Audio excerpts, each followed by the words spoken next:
Hello, Narnach here. Welcome back to Path of Exile. Playing in the hardcore, so found Legacy League as an Ice Shot Deadeye. And today we're gonna run a tier 9 map, the Overgrown Shrine. We will be facing down Piety in her lightning ball form. We will get 2 additional rogue exiles on this map, so that's always nice.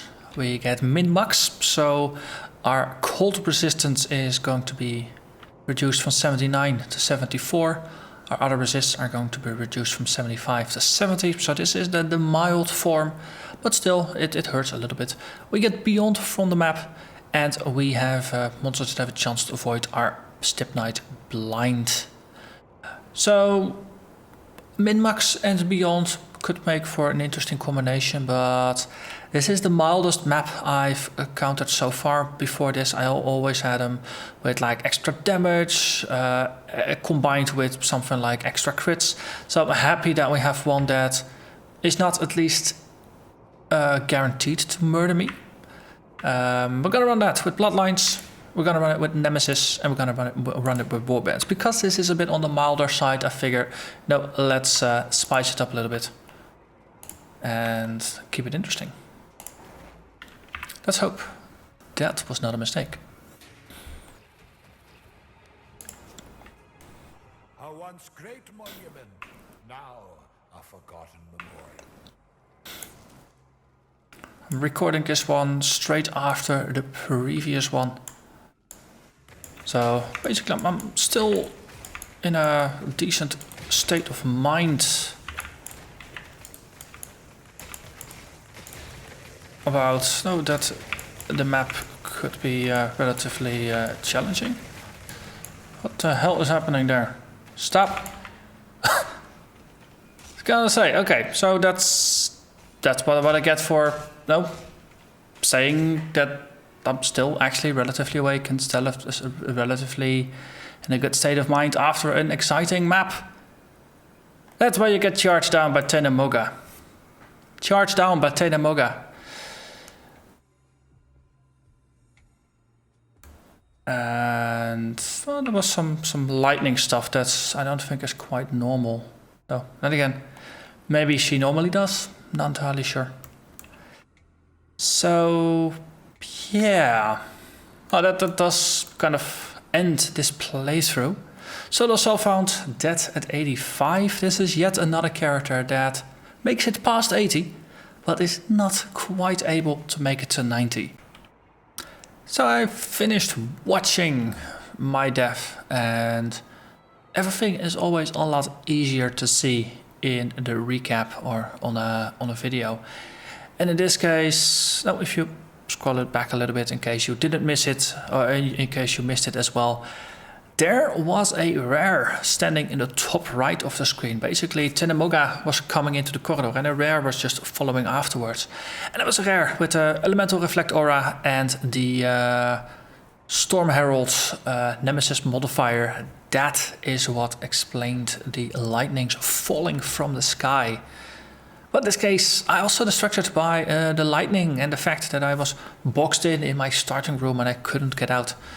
And just trying to analyze it too much, and I was just basically too confused and too distracted to really keep focused on the fight. So I lost sight of where Tenemoga was. The fact that Tenemoga was just shield charging me pretty rapidly meant that I shouldn't have been standing and shooting there. I should have stood there, shot, and then moved to the sides to just avoid getting charged down. Especially because my health was about halfway through and it was recharging from drinking a flask, but I was getting charged down, and charge does a lot of damage, especially once it travels a longer distance. So in retrospect, as all deaths, this death was preventable, but of course I didn't prevent it. I just got too confused, too distracted, and I paid the ultimate price. The original recording, I actually went on to... I ended recording, went to Solo Self on Standard, from there moved over to regular Standard and actually ran the Overgrown Shrine map, defeating Piety. But I figured it's basically I spent the entire video just talking about and trying to figure out what happens. So I'm gonna spare you that and just bring you the summary right here. So what does this mean for the series? Well, we're no longer solo self-found, that's no longer in hardcore. And as I noticed in my playthrough on standard, yes, I can do the map on standard, but if I'm playing on standard, it is something completely different. It's just standard, so I don't really pay attention. I play pretty sloppily. I actually died in the Overgrown Shrine just facing down Piety. Yes, on the one hand, it is nice. You can take a lot more risks with maps. You can just roll a lot of extra damage on there and just YOLO it. What's the worst thing that could happen? No, you die. Big freaking hoo. That costs you 1 portal and 10% XP. And best case, you actually make it through and you get a lot of loot. So yeah, playing standard too much for my mindset. It definitely takes me out of my hardcore mindset and it takes me into an extremely casual mindset.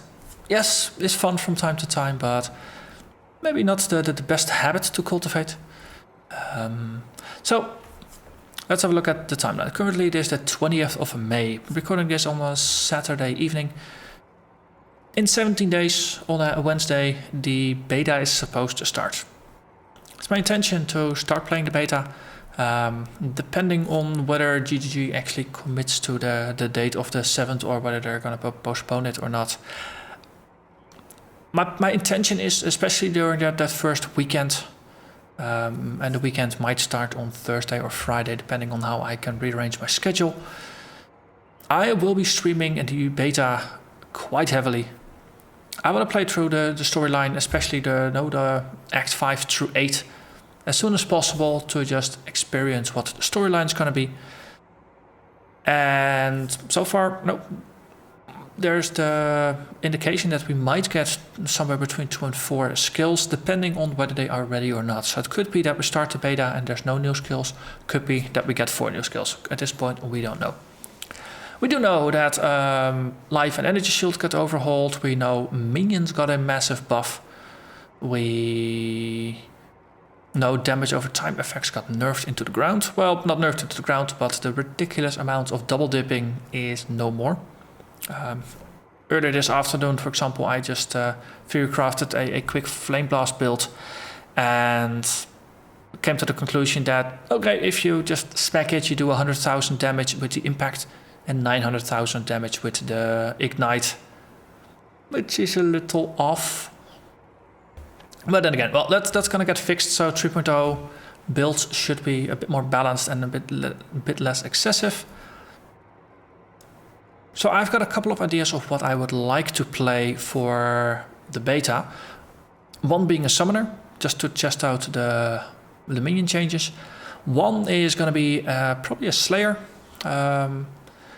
And embrace the armor evasion hybrid, probably with some iron reflexes, and focus on leech. As a slayer, you can get access to leech that does not stop when you hit max life.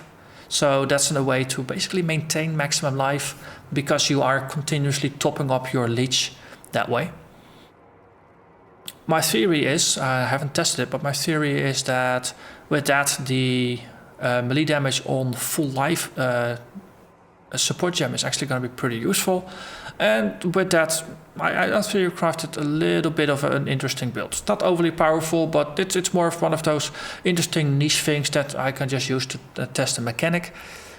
If you combine that with the hybrid armors getting a buff, that means I could potentially get a lot of armor on that build, and so that's a way of just having a look at, can you build a pretty darn tanky character with the new hybrid armor evasion nodes? On the other hand, of course, energy shield itself is getting a nerf, but evasion basically got buffed. So I'm also curious to look at another class that's one of my favorites, and that's of course the Shadow. And basically a trickster, hit and run tactics trickster with a bunch of life, with a bunch of energy shield and a bunch of evasion, and doing hit and run attacks with that. might simply just grab back to Energy Drain Contagion. It's a build I played nearly 2 years ago when it first got added to the game, with poison getting toned down quite a bit as a side effect of the damage over time changes. That means that energy or essence drain is actually getting a buff. That's at least something I remember reading somewhere.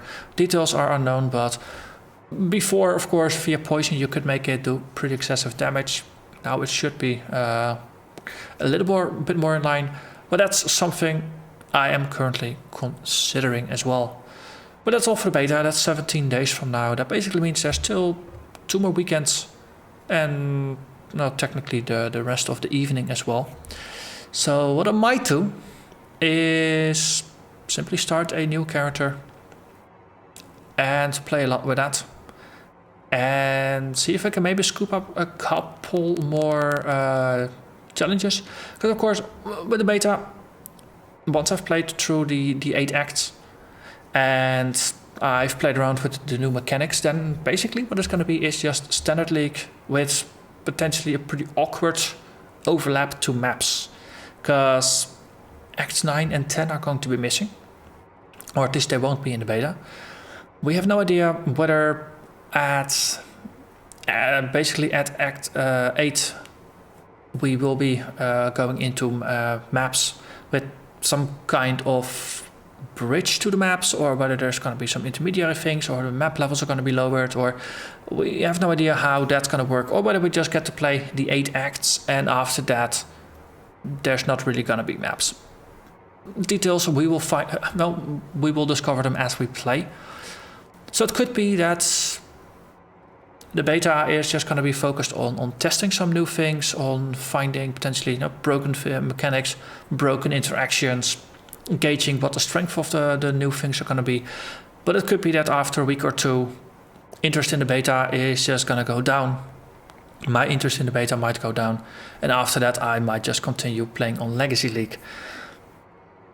The indicated duration of the beta is going to be 5 through 6 weeks. But of course that might get extended if the devs deem it necessary. So with that in mind, potentially I've got about 2 months remaining. So if I just play a new character through the game and maybe just record some videos of the highlights of the boss fights and some updates of that, then I might actually get a 3rd build off in a Legacy League. And I might just start it before beta and then complete it